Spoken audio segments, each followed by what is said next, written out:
Tout le monde pensait vivre une journée ordinaire à l'hôpital, jusqu'à ce qu'un berger allemand, couvert de poussière, franchisse les portes automatiques, transportant une fillette inconsciente sur son dos. Pas de maître, pas d'explication. Juste un regard intense, une urgence muette. Chaque tentative pour l'approcher déclenchait un grondement protecteur.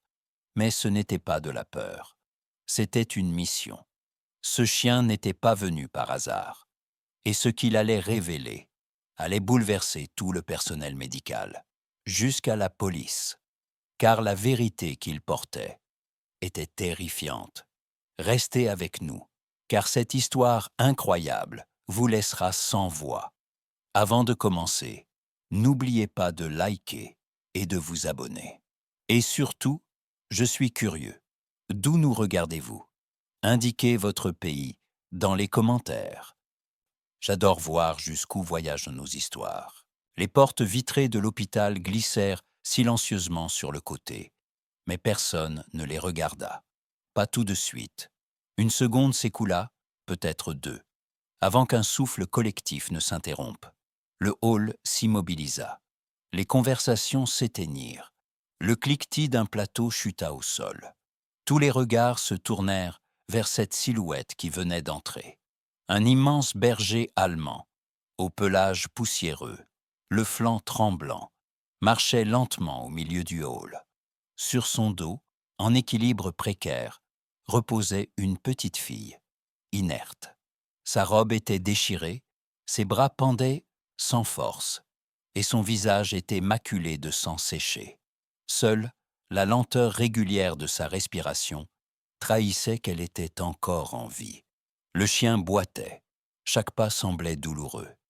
Et pourtant, il avançait, droit, vers l'unité des urgences, comme s'il savait, comme s'il avait déjà parcouru ce couloir 1000 fois. Il ne regardait personne, ne demandait rien, mais son regard brillait d'un mélange de terreur et de devoir. Un homme en blouse blanche fit un pas en avant, et le chien gronda. Pas fort, pas pour menacer, juste assez pour dire « pas maintenant, elle d'abord ». Le personnel hésitait. Personne ne comprenait. Était-ce un animal errant? Où était sa famille? Pourquoi cet enfant? Puis, dans un mouvement presque instinctif, une jeune infirmière s'approcha lentement. Elle tendit la main, paume ouverte. Elle n'avait pas peur. Elle avait mal. Pour cet enfant. Pour ce chien. Le berger allemand la fixa longuement, puis il baissa doucement la tête, laissant échapper un souffle profond. Il venait de choisir. Elle pouvait l'approcher. Et dans cet instant suspendu, l'hôpital entier retint son souffle. Quelque chose d'extraordinaire venait de commencer. Les portes du service d'urgence claquèrent contre le mur quand Émilie passa en trombe, la fillette à bout de bras. Le berger allemand trottait juste derrière elle, le souffle court, les pattes tremblantes, mais toujours prêt à intervenir. Chaque fois qu'un soignant approchait trop vite, il se mettait aussitôt entre eux et l'enfant, grondant faiblement, non par colère, mais par instinct, protégé, toujours. Émilie sentit son cœur battre à ses tempes. La petite dans ses bras était glacée, son souffle à peine perceptible. Sur ses avant-bras, des bleus sombres, des marques nettes. Loin d'être des blessures de chute. Quelque chose clochait, grave, et le chien le savait. « Salle 3, vite !» cria un médecin. Le personnel s'activait, chariot poussé, gants enfilés, moniteur allumé. Mais personne ne pouvait faire un geste sans que le chien ne suive chaque mouvement des yeux. Il ne quittait pas l'enfant, comme s'il craignait que quelqu'un la lui reprenne. Émilie parla doucement, sa voix trahissant son émotion. « Tu es en sécurité maintenant, d'accord? On va s'occuper de toi. » Mais la fillette ne réagit pas. Pas un frisson, pas un gémissement. Son visage semblait figé dans une expression d'épuisement et de peur ancienne. Alors qu'un infirmier tentait de poser une perfusion, le chien s'approcha brusquement, grognant, puis posa doucement son museau contre la main de la fillette, comme pour lui insuffler de la force. Émilie observa la scène, la gorge serrée. Elle comprit à cet instant que cet animal n'était pas seulement un sauveur. Il était le dernier rempart de cet enfant, contre un monde qu'il avait déjà trop brisé. Et il n'abandonnerait pas tant qu'il ne serait sûr qu'elle vivrait. Dans un coin du service, à l'écart de l'agitation, le berger allemand était enfin allongé. Les muscles tendus, les oreilles en alerte, les yeux rivés sur la porte de la salle où la fillette luttait pour survivre. Malgré son épuisement, il refusait de fermer les yeux. Émilie, restée à ses côtés, sentait qu'il portait bien plus que des blessures visibles. Un vétérinaire de l'hôpital, alerté par le personnel, s'agenouilla doucement à côté de lui, tenant un petit scanner à la main. « Juste une vérification. Calme, mon grand, » murmura-t-il. Émilie posa une main rassurante sur l'encolure du chien. L'appareil émit un bip. Sur l'écran. Nom, Valor. Unité K9. Affecté à la brigade cynophile. Disparu. 22 jours auparavant. Un silence lourd s'abattit. Le vétérinaire fronça les sourcils. Ce chien. Il appartenait à la police. Il a disparu lors d'une mission de recherche dans une forêt au nord. On l'a cru mort ou perdu. Émilie releva brusquement la tête. Il n'a pas disparu. Il a continué sa mission. Les mots résonnèrent comme une révélation. Valor. Ce n'était pas un animal abandonné. C'était un professionnel, un protecteur, un survivant. Les médecins autour, certains émus, d'autres incrédules, observaient ce chien d'un œil nouveau. Il avait traversé seul bois, danger, fatigue, pour ramener une enfant blessée dans un lieu sûr, sans ordre, sans maître, uniquement guidé par sa propre loyauté. Émilie s'agenouilla à son tour, caressant son front. « Tu n'as jamais cessé de servir. » Et dans les yeux fatigués du chien, il n'y avait ni plainte ni regret, juste cette lumière discrète d'une mission accomplie, ou presque. Les portes du bloc opératoire se refermèrent doucement, emportant la fillette vers une salle éclairée de néons entre vie et mort. Émilie resta un instant figée, les mains jointes, le souffle court.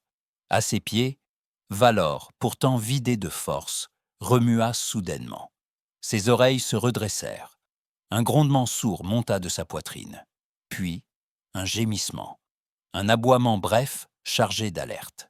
Émilie se tourna vers lui. « Qu'y a-t-il, mon grand ?» Le chien tenta de se redresser. Une patte faiblit, mais il insista, regard fixé vers l'extrémité du couloir. Son corps tremblait, mais son instinct semblait brûler à nouveau. Il voulait les conduire, quelque part. Elle comprit. Ce n'était pas un caprice. Il avait senti quelque chose. Guidée par lui, Émilie suivit le couloir jusqu'à une porte latérale, mal fermée. Un souffle glacé s'en échappait. Elle jeta un coup d'œil derrière elle, puis poussa lentement la porte. Une odeur métallique, presque imperceptible, flottait dans l'air. À l'intérieur, une pièce de stockage en désordre, des cartons renversés, une vieille lampe cassée au sol. Et là, une corde, fripée, usée, avec au bout une boucle encore formée. Émilie sentit son estomac se nouer. Au sol, des traces de pas, petites, frénétiques. D'autres, plus grandes, plus lourdes, les recouvraient partiellement. La scène parlait d'elle-même. Il y avait eu lutte, et tout cela, tout près. Ici, dans l'hôpital. Valor s'avança lentement, le museau frôlant le sol, grognant faiblement. Il renifla la corde, puis aboya de nouveau. Un aboiement net, déterminé. Émilie recula d'un pas, le cœur battant. Ce chien ne les avait pas seulement sauvés, il les guidait encore, vers la vérité, vers le danger peut-être, mais surtout vers la justice. Les feuilles bruissaient à peine sous les pas hésitants de l'équipe de sécurité. Émilie marchait juste derrière Valor, son cœur battant plus fort à chaque mètre parcouru. Le chien, malgré ses muscles noués par la douleur, avançait, le museau au sol, guidé par un instinct implacable. Ils avaient quitté l'hôpital par une sortie de service, contourné les grilles et traversé un petit sentier en pente douce. À mesure qu'il pénétrait dans le sous-bois, l'air devenait plus dense, plus froid. Le silence s'épaississait, seulement troublé par le souffle court du chien et les battements pressés dans les tempes d'Émilie. Puis, Valor s'arrêta net. Une clairière, petite, calme, presque trop calme. Au centre, une corde pendait d'une branche basse, sa boucle encore marquée. Sous elle, la terre était griffée, retournée. Des marques de lutte, des empreintes, petites et désordonnées, puis de plus grandes, profondes, orientées vers les fourrés. Le corps de la fillette avait été traîné ici, attaché, maintenu. Émilie sentit sa gorge se nouer, ses yeux piqués. Elle se força à s'avancer, posant une main sur l'écorce rugueuse du tronc. À ses pieds, un ruban rouge déchiré. Un fragment de la robe de l'enfant. Valor renifla doucement, puis tenta d'avancer encore. Mais ses pattes cédèrent sous lui. Il s'effondra, le flanc soulevé par une respiration saccadée. Émilie s'agenouilla aussitôt. « Ça va, mon brave, tu peux t'arrêter maintenant. » Le chien tourna lentement la tête vers elle, ses yeux brillants de fatigue, mais toujours allumés par une seule chose, la volonté de la protéger, jusqu'au bout. Et dans cette clairière, sanctuaire de l'horreur, tous comprirent une chose. Ce chien avait combattu seul, dans l'ombre, là où personne ne l'avait vu. Et c'est lui, pas un autre, qui avait ramené cet enfant à la lumière. Les battements irréguliers du moniteur ralentirent, puis reprirent un rythme stable. Au bloc, les visages masqués des chirurgiens se détendirent peu à peu. Un souffle de soulagement parcourut la pièce. L'enfant avait survécu. Des heures plus tard, dans la chambre de soins, baignée d'une lumière dorée et tamisée, Émilie était assise près du lit. Le silence était doux, presque sacré. Soudain, les paupières de la petite fille frémirent. Lentement, très lentement, elle ouvrit les yeux. Un regard voilé, perdu, qui cherchait quelque chose, ou quelqu'un. Émilie se pencha, lui caressa doucement la main. « Tu es en sécurité, ma chérie. Tu es à l'hôpital. » Les lèvres de l'enfant bougèrent. Un souffle à peine audible s'en échappa. « Valor !» Émilie sentit son cœur se serrer. Ce n'était pas une question, c'était une prière. « Il est là, » murmura-t-elle. « Il s'est battu pour toi. Il a refusé de te quitter. » Dans le couloir, Valor, toujours allongé sur une couverture, releva la tête au son de cette voix familière. Quand Émilie ouvrit la porte, ses yeux fatigués croisèrent ceux de l'enfant. Une étincelle, faible mais indéniable, les traversa. Avec l'aide d'un infirmier, Émilie guida doucement le chien jusqu'au lit. Il chancela, mais tint bon. Arrivé au bord du matelas, il posa lentement sa tête sur le drap, tout près de la main de la fillette. Elle tendit ses doigts, fragiles, tremblants. Ils effleurèrent son museau, et dans ce simple contact, le monde sembla s'arrêter. Plus rien n'existait que ce lien silencieux entre deux âmes brisées, mais unies. Elle murmura encore une fois « Valor !» Les larmes coulèrent. Il gémit doucement, comme pour lui dire qu'il était resté, qu'il resterait. Et pour la première fois depuis longtemps, elle s'endormit paisiblement. Dans le calme tendu de l'aube, les forces de l'ordre quadrillaient déjà les bois. La corde retrouvée, les empreintes, le tissu déchiré. Chaque élément découvert grâce à Valor formait le fil d'une traque implacable. Émilie, restée à l'hôpital, observait depuis la fenêtre le va-et-vient des enquêteurs. Elle tenait une tasse entre ses mains, mais c'était vers le chien qu'allait toute son attention. Valor reposait sur son flanc, perfusé, son souffle encore irrégulier. Pourtant, dès qu'une radio grésillait dans le couloir, il redressait la tête. Instinct intact. Mission pas encore terminée. Émilie s'agenouilla près de lui, le regard doux. « Tu as tout révélé, tu sais. C'est grâce à toi qu'ils vont l'attraper. » Valor remua faiblement la queue. Puis, dans un sursaut de volonté, il essaya de se relever. Une patte se leva, puis une autre. Son corps trembla, mais l'intention était claire. Il voulait continuer. Émilie posa une main sur son encolure, ferme, rassurante. « Non, pas cette fois. Tu as déjà tout fait. » Il resta figé un instant, puis s'effondra doucement contre elle, son regard cherchant le sien. Dans ses yeux, elle lut autre chose. Ce n'était pas de l'abandon. C'était l'acceptation, la confiance. Quelques heures plus tard, une voix retentit dans le poste de police. Suspect localisé, en fuite à pied. Puis, quelques minutes après, le message attendu. Suspect interpellé. En vie. Affaire sécurisée. Et dans la chambre d'hôpital, Valor referma les yeux. Enfin. Pas pour fuir, mais pour se reposer. Parce que cette fois, la justice était en marche.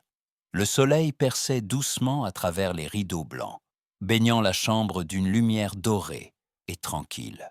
Le moniteur cardiaque émettait un bip régulier, presque rassurant.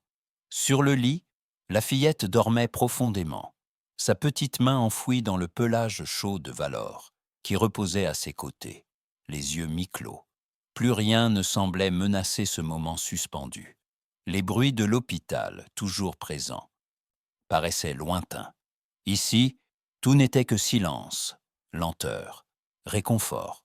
À la porte, des infirmières s'étaient discrètement rassemblées. Un médecin entra avec un sourire discret. Dans ses mains, une petite boîte en velours bleu. Il s'approcha du lit et, sans bruit, ouvrit le couvercle. À l'intérieur, une médaille gravée. Pour bravoure et loyauté, K9 Valor. Émilie s'approcha et la fixa doucement au collier du chien. Valor releva à peine la tête, comme s'il comprenait. La fillette, elle, avait ouvert les yeux. Elle regardait la scène avec un regard encore fragile, mais illuminé d'un éclat nouveau. Puis, d'une voix à peine audible, elle demanda « Il peut rester avec moi ?» Un silence tendre s'installa. Émilie s'agenouilla près du lit, caressant doucement le front de l'enfant, puis jeta un regard vers le chien. Valor n'avait pas bougé. Il était là. Il n'était plus un chien policier. Il était devenu quelque chose de bien plus rare, une âme sœur de survie. « Il a déjà choisi », répondit-elle avec un sourire. La fillette referma les yeux, rassurée. Le chien posa doucement sa tête contre sa poitrine. 2 battements de cœur, enfin apaisés. Et tandis que l'hôpital reprenait son souffle, leur histoire se répandait bien au-delà de ces murs. Dans les couloirs, sur les visages, dans les regards. Parce qu'un jour, un chien n'a pas simplement sauvé une enfant. Il a refusé de l'abandonner. Si cette histoire vous a touché, partagez-la autour de vous. Un simple geste peut, parfois, tout changer. Si cette histoire vous a touché, laissez un petit like pour soutenir le courage silencieux de ceux qu'on oublie trop souvent. Partagez cette vidéo avec quelqu'un qui croit encore que les liens les plus forts ne nécessitent pas de mots. Et si vous souhaitez entendre d'autres récits bouleversants comme celui-ci, abonnez-vous, car parfois, une simple histoire peut réveiller quelque chose de profond en nous.